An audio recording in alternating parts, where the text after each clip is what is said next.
Tansei. I'm Cree Nation. Welcome to APTN National News. Thank you for joining us. Saskatchewan RCMP Major Crimes is investigating what they're calling a suspicious death north of Paradise Hill in Saskatchewan.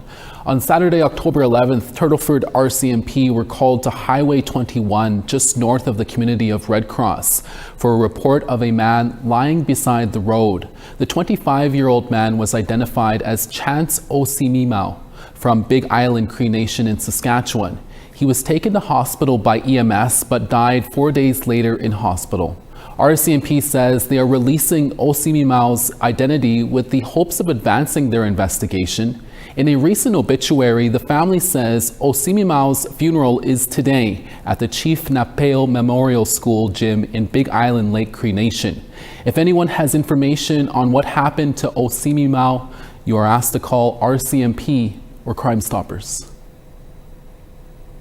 3 men wrongfully convicted for killing a Winnipeg chef in 1973 have filed separate settlement claims against the City of Winnipeg. The city's policy committee reviewed the claims on Tuesday, and as APTN's TR Wheatley shows you, the men are one step closer to getting what's owed to them after spending 50 years behind bars. Settlement of actions of Brian Anderson, Alan John Woodhouse, and Clarence Clifford Woodhouse from the Winnipeg City Council's Executive Policy Committee discusses whether or not to move forward on a $7 million settlement for 3 men from the Penei-Mutang First Nation. Before the vote, Councillor Ross Eady asked if the Court of King's Bench had any involvement. Bench be making decisions that there was inappropriate police procedure and stuff that resulted in our liability of $7 million for these 3. The court ordered new trials after the Innocence Canada legal team raised serious questions about the way Winnipeg police officers and a senior Crown attorney fabricated evidence. The city's acting director of legal services, Ashley Pledger, went on to explain that this past July, a dispute resolution process was done through court. It's on a without prejudice basis, and so there would not be a finding of liability. It stemmed from this. All 3 men plus a 4th man who died in 2011 were found guilty of killing Chef Ting Fong Chan while he was walking home from work in 1973. In 2023, Brian Anderson and Alan Woodhouse were acquitted. Then in 2024, a new trial was granted for Clarence Woodhouse. He was also acquitted. Now all 3 are suing the City of Winnipeg for their police department's involvement in their wrongful convictions, always maintaining their innocence. Saying they were forced to sign confessions, the problem all were Soto speakers and didn't understand English. On top of that, they say they were assaulted by Winnipeg police, and when on trial, they faced an all-white jury. The 3 separate claims against the city all allege 5 different causes of action: negligence in investigation, false arrest and false imprisonment, misfeasance in public office, conspiracy, and charter violations. The men have also filed claims against the federal and provincial governments. $7 million is a contribution towards a global settlement with contributions from the other defendants being Canada and Manitoba, right. Yes. And when do those get announced, or when do we know about those? Unfortunately, those are subject to settlement privilege, so we won't know about those. Both the federal and provincial government have policies which allows them to keep settlements private. Mayor Scott Gillingham speaks to the difference in how the city handles its business. It feels like it's done in a black box. We don't hear about it. But here at the City of Winnipeg, we have a public meeting with a public report that members of the public can come and speak to in a very open and transparent way. With that, the mayor voted to move it forward. So I'll call the question now on number 8. All in favor? Aye. All right. Thank you. It now moves to a full council vote at a later date, moving one step closer to redemption for the 3 men from Penei-Mutang. TR Wheatley, APTN National News, Winnipeg. The Auditor General of Canada released a follow-up report on Tuesday on government spending in areas of First Nation primary health care, safe drinking water, and emergency management. The report finds that although Indigenous Services Canada increased spending in these areas by 84% since 2019, it made satisfactory progress on less than half the auditor's previous recommendations. APTN's Fraser Needham reports. Auditor General Karen Hogan says the federal government needs to look at new and improved ways of delivering services to First Nations people. Sustained focus from Indigenous Services Canada to rethink how it delivers programs while collaborating with First Nations to improve their capacity is an important step to resolving these persistent issues, improve outcomes, and advance reconciliation. Her report finds a number of problems with the way Indigenous Services delivers primary health care, safe drinking water, and emergency services to First Nations. This includes, in spite of repeated promises to eliminate all long-term drinking water advisories, 35 remained in place at the time of the report, including 9 that were over a decade long.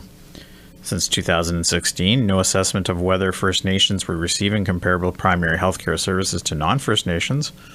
Only a handful of emergency services agreements between the federal government, First Nations, and the provinces, and failure to meet staffing targets for healthcare services on First Nations. Hogan says in particular the status quo is not working when it comes to the provision of emergency services. But in the absence of having agreements and knowing exactly who will do what in an emergency, it leaves a lot of uncertainty and concern in First Nations communities. So I think that the Indigenous Services Canada really needs to rethink how they're approaching this. They're doing a lot of engagement with First Nations communities, but really trying to do the old engagement and come out with a different outcome. And I think it's time they rethink how they approach stuff. At a press conference after the release of the auditor's report, Indigenous Services Minister Mandy Galmasti said progress has been made in some areas, such as significantly reducing the number of long-term boil water advisories, but work remains to be done. So there are some things in the report, that are a guidepost for us. We're going to continue working on this. It is a pathway forward. We will be responding with an action plan, of course. That's the next critical step. But I really want to highlight that this report also points to a lot of critical work at the community level. And that's where ESK is moving towards. That concludes today's press conference. Auditor General reports and recommendations are non-binding on government. Fraser Needham, APTN National News, Ottawa. In 2018, APTN's Chris Stewart reported from the Bigstone Cree Nation in northern Alberta about the chief and most of the band council voting to give themselves large bonuses for signing oil agreements. Now, 7 years later, Chris is back in Bigstone with a look at what the current administration is doing to help its 9,000 plus members. Here's his latest report. Chief Andy Alec was elected in 2022, a first-time chief.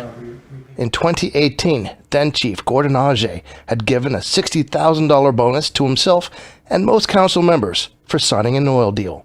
This upset many band members. APTN asked Chief Andy Alec if the current leadership were giving themselves any bonuses. So no bonuses? No bonuses. He says leadership is working to implement services to each of their 3 communities and off-site members. We've really wanted to work together with our membership in asking what do you want to see within this term and for the future of Bigstone.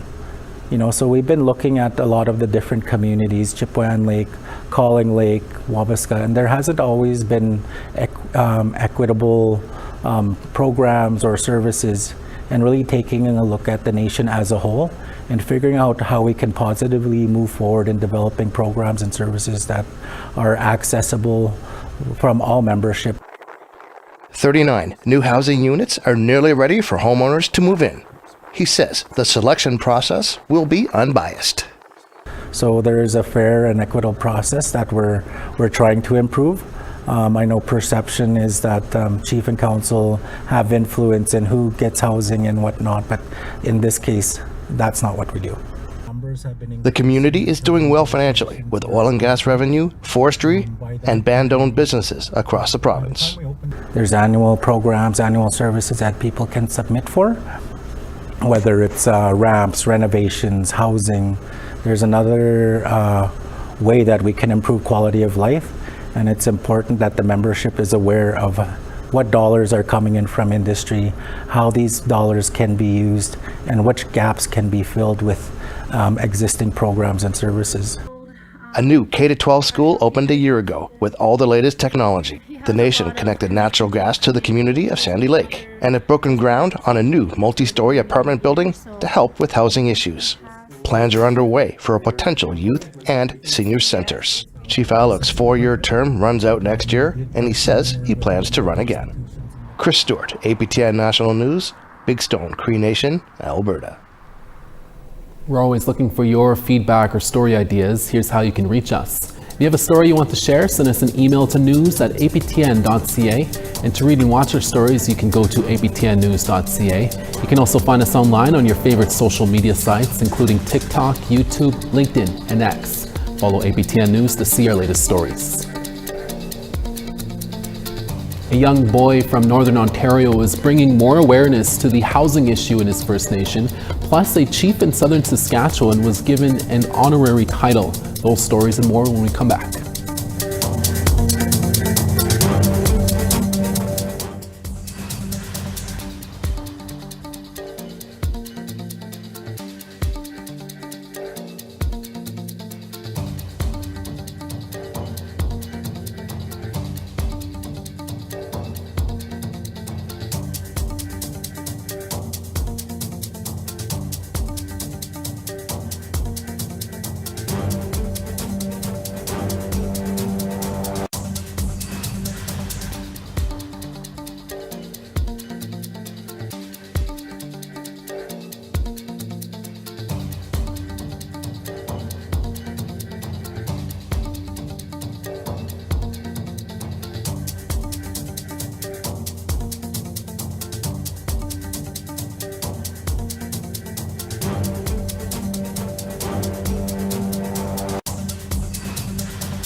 Welcome back. A young First Nations boy from northwestern Ontario is taking his family's housing situation into his own hands by running 70 kilometers to raise awareness for homelessness. APTN Sav Jones caught him at the end of his journey and brings us this report.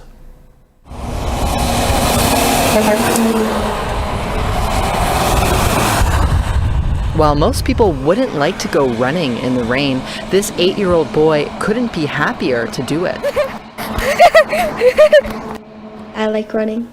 Chavi Williamson is running from his home in Grassy Narrows First Nation to the city of Kenora, Ontario. He's making the 70-kilometer trek by foot to bring awareness to the lack of housing in his community. I'm running for my family. so we don't get kicked out of our house. We gotta get a new home. Chavi's family has been struggling with chronic housing instability.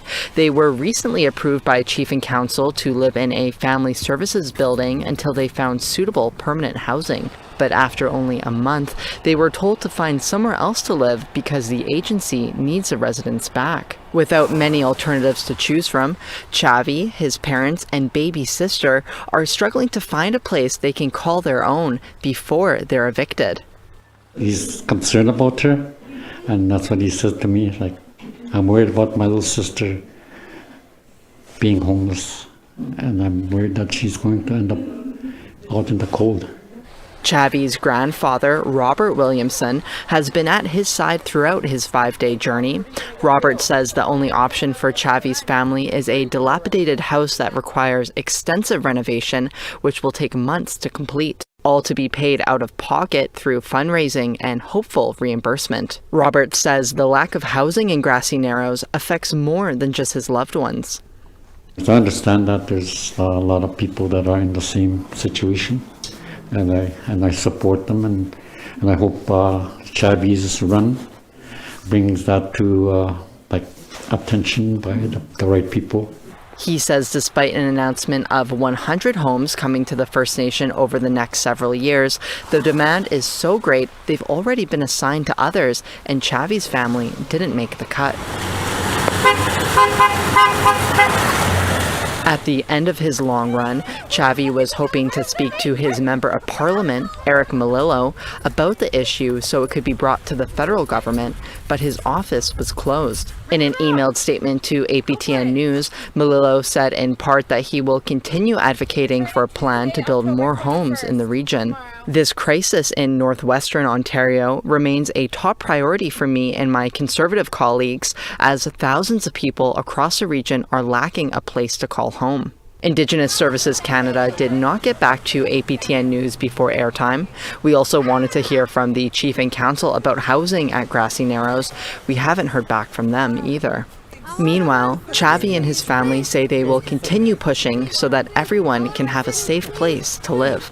He is very determined, and I know there's not much he can do but support his family, and that I trust in him. His heart is, leads him, and he follows his heart. Sav Jonesa, APTN National News, Winnipeg. For 55 years, the Snowbirds have been entertaining spectators across North America. Recently, the squadron added a new honorary member with the hopes of forming relationships with Indigenous communities in seeking the interest of the youths. CTV's Mick Fable has the story. A special day for Chief Evan Tapetat from Kakawishtahaw First Nation, being sworn in as an honorary colonel of the Canadian Forces Snowbirds. Tapetat spent a portion of his life in the Canadian military. Being awarded the new title is a full circle moment. I was 5 years old when I saw those fighter jets over my First Nation. If I could go back in time and tell my Musham Albert, who was with me that day, we pulled over on the side of the road, I could say one day we're going to help those people. I think that's a really cool thing, and it's just a beautiful day, and I'm honored to be the honorary colonel of Snowbirds. Tapetat joining the Canadian Forces Snowbirds as an honorary colonel is a historic moment for the squadron. This is the first time that we actually have an honorary colonel who comes from the First Nation. So this is truly a step in the right direction to think about our dark past, but it's a step forward towards reconciliating the future. Tapetat joined the Canadian Armed Forces in 1998 through the Bold Eagle program. He furthered his training in the mid-2000s before being deployed to Afghanistan in 2011. His time overseas would go on to refine his leadership skills.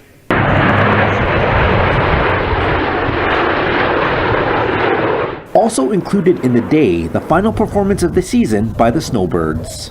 Friends and family gathered on the airbase to watch a full half hour of acrobatic maneuvers, capping off a jam-packed season which saw the Snowbirds travel across Canada and parts of the U.S. Earlier this month, the Mooshta Fleet headlined a show on the California coast.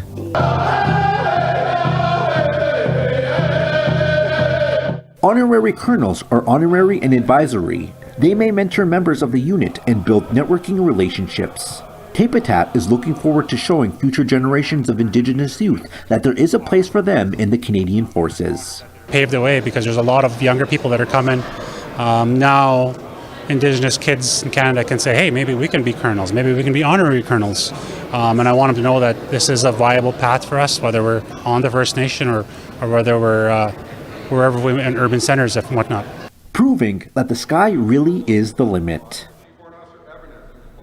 Congratulations, Chief Tapetat. We now want to tell you about this week's web poll question. Over on our website, we ask, should the Ontario Provincial Police and Tyendinaga Police apologize to the families of 2 Mohawk fishermen for being wrong about how they drowned? This is regarding APTN Investigate's recent episode from over the weekend. You can answer yes, no, or unsure. Go to our website at aptnnews.ca to have your say. We have more news after the break. Stay with us.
Miigwech for staying with us. Charlottetown 14 and sunny, Halifax 16.